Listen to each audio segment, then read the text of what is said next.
What would you say if I told you the reason why you feel like a failure and that you can't hit your goals was because of the actual goals themselves?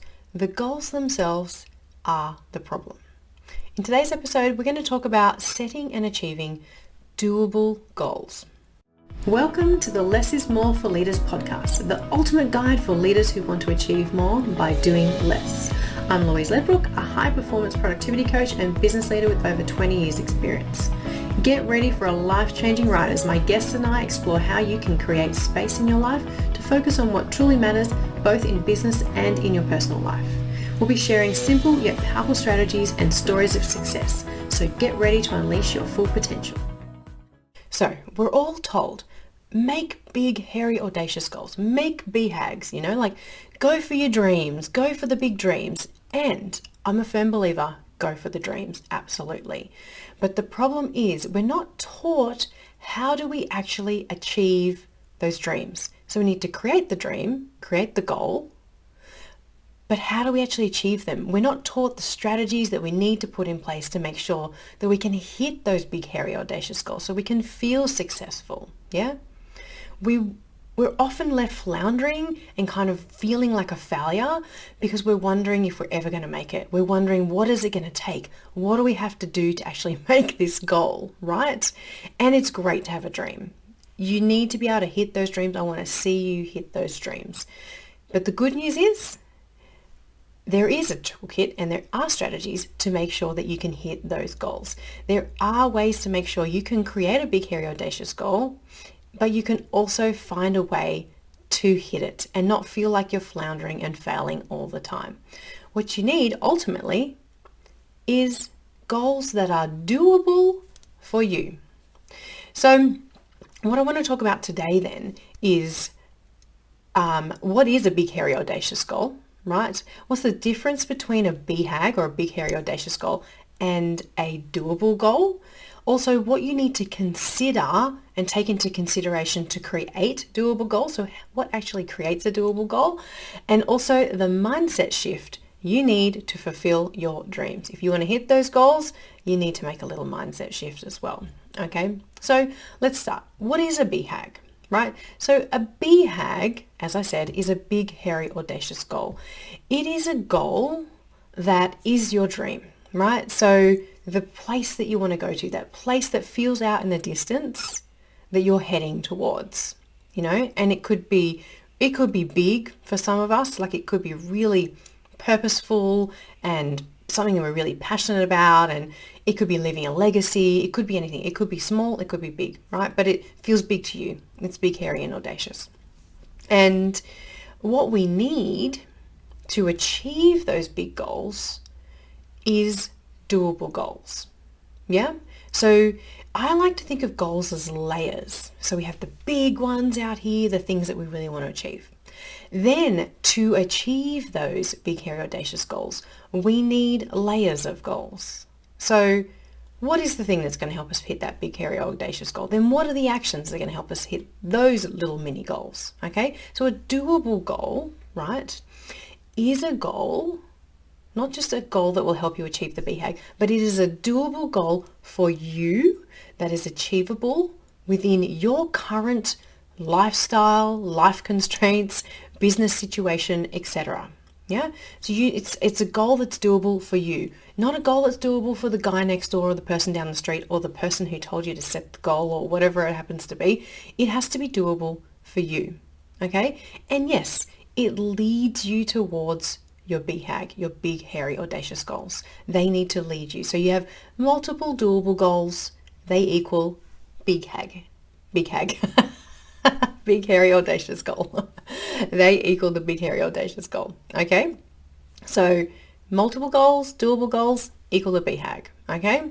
So let's go through an example to sort of see how this might work. So let's say you've got a big goal to increase your revenue by 300%. Okay? And you then need to go, well, how am I going to achieve that? How am I going to increase my revenue by 300%? I could get more customers, I could increase my prices, I could get new products, I could reduce my expenses, or a combination of those different things. Okay? So maybe your first doable goal towards your big strategy is decide an achievable strategy to achieve that. Or maybe it's test 2 of those possible options to see which one is the best one to achieve that ultimate goal. Okay? So let's say that you land on getting more customers. So getting more customers is the way that you're going to achieve your increased revenue of 300%. Yeah. So you need to then work out an average of, how many customers that might equal. So that's part of it, an action you need to take. Let's say it's 200 more customers than normal if you stick with the same prices, the same products, etc. Yeah. Let's go down a little bit lower than that. So what actions do you need to achieve 200 more customers? Do you need create more ads, new marketing strategy, increase your sales team? What is it that you need to do? So see how I'm seeing the layers of a goal. Yeah, it's layered.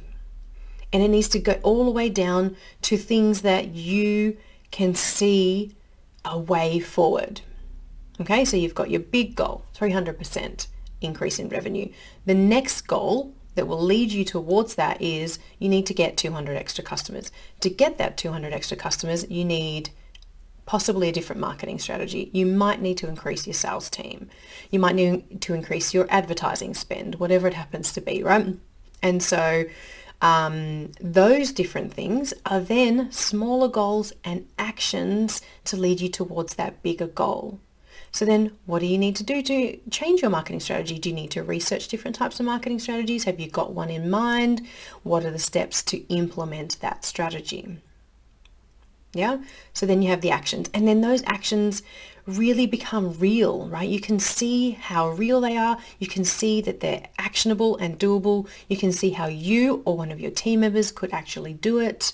Now, this is a business goal example that I've used, but it could be a personal goal. It could be any goal that you're working towards. It doesn't matter. Maybe it is, I want to take 6 months off and travel, the world. And so you need to plan that. It doesn't matter what the goal is. It's the same steps. But the most important part that most people just forget completely, actually, they don't forget, they've never been told that they should do this, okay? But the most important part to making sure that your goals are doable is that you need to overlay what are your personal considerations and constraints. What is going on in your life for you that you need to overlay those goals to make sure that they're doable? Do you have a family? Do you work full time? So maybe if you do have a family, the kids go to after school care, or they're old enough to get the bus home themselves, or you like to pick them up from school and that's what you want to keep that in place. Maybe you have a team that you need to consider and take into account. Are your business systems able to manage this change? What about your health concerns? What about, do you look after other people? Do you care for different people? In my situation, my personal situation, I have a history of chronic fatigue syndrome, and I need to take that into account. I have to consider that in everything that I do and the goals that I choose and the way that I lay them out. Okay? So I need to make sure that the goals that I choose and the duration that I choose to do them in is achievable within my own personal boundaries. Okay, so that's really important. I need to set reasonable time frames and reasonable resources towards that goal so that it is actually doable. So resources, I mean my own time, energy, and money, right? Can I get other people to do things for me so that I don't have to put as much of my own time and energy into it? Because it's important that we achieve them without burning ourselves out and burning it all down in the process. Yeah? So what are your personal constraints? Do you want to be able to continue? Do you want to increase your revenue by 300% but still pick the kids up from school every day? Okay? So once you've considered all those constraints, you need to pick reasonable timeframes and then work out what else can you do? What other things could you do to deal with that particular situation? Bring more people on, throw more money at it, whatever it means. There are always options, but you need to think about them and consider them. Okay? Now, the next thing on top of that is the mindset shift you need to make sure that you achieve these goals is acceptance. right? You need to accept that that is your situation, right?